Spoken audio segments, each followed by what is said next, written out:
Assalamualaikum warahmatullahi wabarakatuh. Nama saya Gilang Purnama, kelas Ilmu Komunikasi 1 dengan NIM 41819035. Nah, di sini saya bakal mempresentasikan materi komunikasi pembangunan, yaitu teori dan peran baru komunikasi dalam pembangunan. Nah, komunikasi pembangunan dalam arti luas meliputi peran dan fungsi komunikasi sebagai suatu aktivitas pertukaran pesan secara timbal balik di antara semua pihak yang terlibat dalam usaha pembangunan. Peranan yang dapat dilakukan komunikasi dalam pembangunan yaitu: pertama, komunikasi dapat menciptakan iklim bagi perubahan dengan membujuk nilai-nilai sikap mental dan bentuk perilaku yang menunjuk modernisasi. Lanjut, ada mengerjakan keterampilan-keterampilan baru. Salah satu indikator modernisasi adalah hadirnya teknologi komunikasi yang sangat cepat perkembangannya. Teknologi komunikasi yang diciptakan untuk mempermudah pekerjaan manusia pada akhirnya tidak mampu menempatkan manusia sebagai subjek, namun justru menjadi objek teknologi dalam komunikasi. Nah, seperti tujuannya untuk menanamkan sikap mental, mengajarkan keterampilan yang dibutuhkan oleh suatu negara berkembang. Peran komunikasi dalam pembangunan juga telah banyak dibicarakan oleh ahli.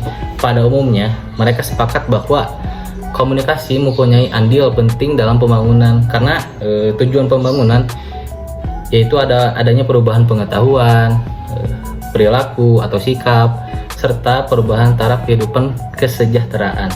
Sedangkan komunikasi merupakan dasar dari perubahan sosial. Poin-poin penjelasan di sini tuh ada antara lain ada 3, yaitu perspektif kritis pembangunan, peran-peran baru komunikasi pembangunan, dan yang terakhir menjembatani jurang pemisah melalui strategi komunikasi pembangunan. Nah, yang pertama ada perspektif kritis pembangunan. Nah, perspektif komunikasi pembangunan dalam konteks kekinian masih menjadi topik diskusi yang menarik di kalangan akademika. Maksudnya tuh menarik karena jika diunut dari sejarah hingga kini masih sering persepsikan secara beragam. Keragaman perspektif dalam mempersepsikan komunikasi pembangunan sejalan dengan perkembangan ilmu komunikasi. Kelemahan konsep pembangunan yang ini dijalankan menurut penulis buku diantaranya adalah ada 1, model pembangunan yang berorientasi pada model top down yang mengacuhnya untuk kepentingan pihak pemerintah, bukan bersikap bottom up yang berangkat dari aspirasi dan kepentingan rakyat. Yang kedua, ada model pembangunan yang menganut teori atau konsep dari barat yang tidak kontekstual dengan karakteristik negara berkembang. Nah, yang ketiga, ada konsep pembangunan merupakan bentuk modernisasi yang merupakan kearifan lokal. Nah, dalam konteks ini tuh saya tidak menyangkal dan membenarkan asumsi penulis ya, karena kecenderungan pembangunan yang kita rasakan memang seperti itu. Pembahasan dilanjutkan pada kritik terhadap perspektif dominan. Nah, pada kritik tersebut penulis cenderung mengungkap teori-teori di masa lalu yang berkaitannya dengan perspektif pembangunan di eranya, seperti kritik hambatan, sosiokultural, kritik terhadap media massa, kritik terhadap kesenjangan, pengetahuan, kritik terhadap penelitian, kritik terhadap visi inovasi. Nah, komunikasi pembangunan dan perubahan sosial pembangunan itu di samping membentuk negara modern juga bertujuan memberi kesejahteraan kepada masyarakat miskin. Nah, yang kedua, materi kedua ada peran-peran baru komunikasi pembangunan. Nah, beberapa definisi peran komunikasi pembangunan mendorong perubahan sosial di negara berkembang. Menurut Stockholm 2004, peran yang dapat dimainkan untuk perkembangan komunikasi mengatakan yang ke-1, komunikasi dapat menciptakan iklim perubahan dengan mempromosikan nilai-nilai pemikiran dan sikap mendukung modernisasi. Nah, yang kedua, ada komunikasi dapat mengajarkan keterampilan baru mulai dari membaca hingga menulis. Yang ketiga, media dapat bertindak sebagai pengganda sumber dari pengetahuan. Nah, yang keempat, ada media dapat menaruhkan pengalaman yang tampaknya hidup sendiri sehingga mengurangi biaya psikologis untuk menciptakan kepribadian yang mobile. Yang kelima, komunikasi dapat meningkatkan tujuan yang merangsang tindakan nyata. Komunikasi membantu orang menemukan kebijakan dan persatuan baru dari saat transisi. Nah, yang ketujuh, komunikasi dapat meningkatkan peluang orang berpartisipasi dalam pengambilan keputusan di tengah kehidupan sosial. Nah, yang kedelapan, komunikasi dapat mengubah struktur kekuasaan dalam masyarakat yang ditandai secara tradisional, membawa pengetahuan kepada massa, pemberi informasi akan menjadi orang yang signifikan. Kesembilan, ada komunikasi dapat menciptakan rasa kebangsaan sebagai sesuatu yang melampaui loyalitas lokal. Komunikasi yang 10, komunikasi akan membantu mayoritas populasi memahami pentingnya maknanya sebagai warga negara. Yang ke-11, komunikasi memfasilitasi perencanaan dan implementasi program pembangunan yang relevan.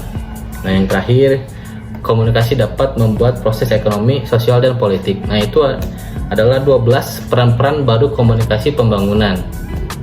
Nah, peran komunikasi pembangunan telah banyak dibicarakan oleh para ahli.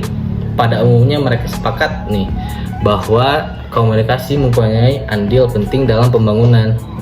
Everett M. Rogers 1985 menyatakan bahwa secara sederhana pembangunan adalah perubahan yang berguna menuju suatu sistem sosial dan ekonomi yang diputuskan sebagai kehendak dari suatu bangsa. Lanjut yang ketiga terakhir, menjembatani jurang pemisah melalui strategi komunikasi pembangunan. Nah, strategi ini, pembangunan ini menentukan strategi komunikasi karena makna komunikasi pembangunan pun bergantung pada modal atau paradigma pembangunan yang dipilih oleh suatu negara. Strategi komunikasi itu sendiri adalah manajemen perencanaan untuk mencapai suatu tujuan.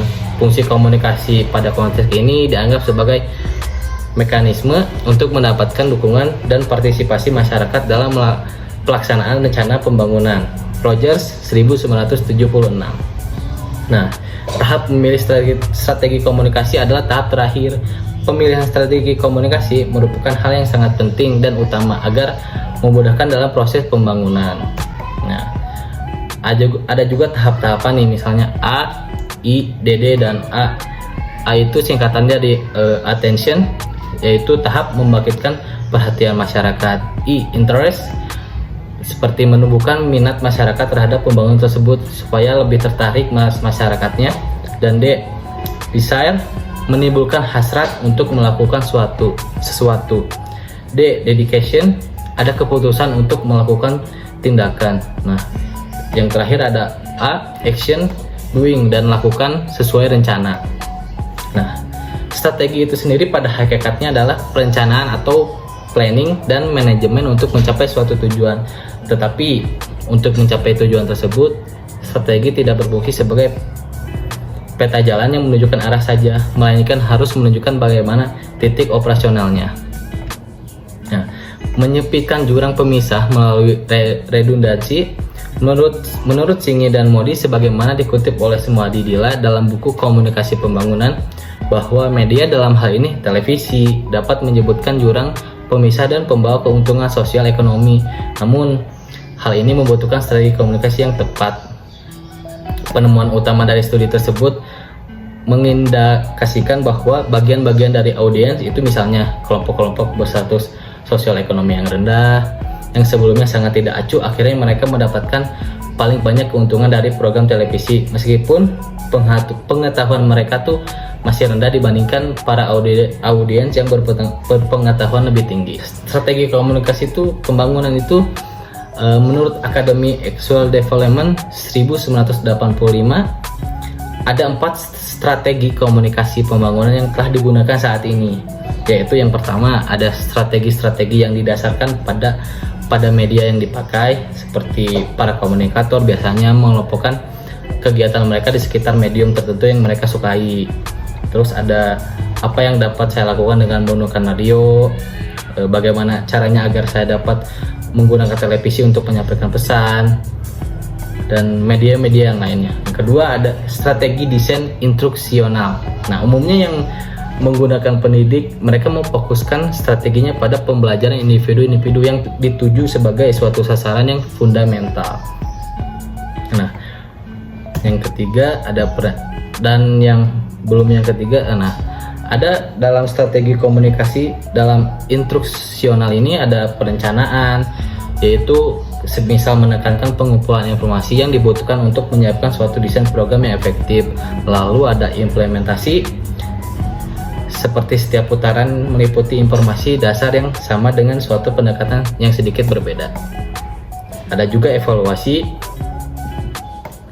melalui monitoring yang dikaji bagaimana suatu mikrosmik dari khalayak yang dituju merasakan petunjuk yang mereka terima melalui program komunikasi pembangunan. Yang ketiga ada strategi-strategi partisipasi. Nah, dalam strategi ini prinsip-prinsip penting dalam mengorganisir kegiatan adalah seperti kerjasama antar komunitas dan pertumbuhan abadi. Yang keempat ada strategi-strategi pemasaran. Strategi ini tumbuh sebagai suatu strategi komunikasi yang sifatnya paling langsung dan terasa biasa.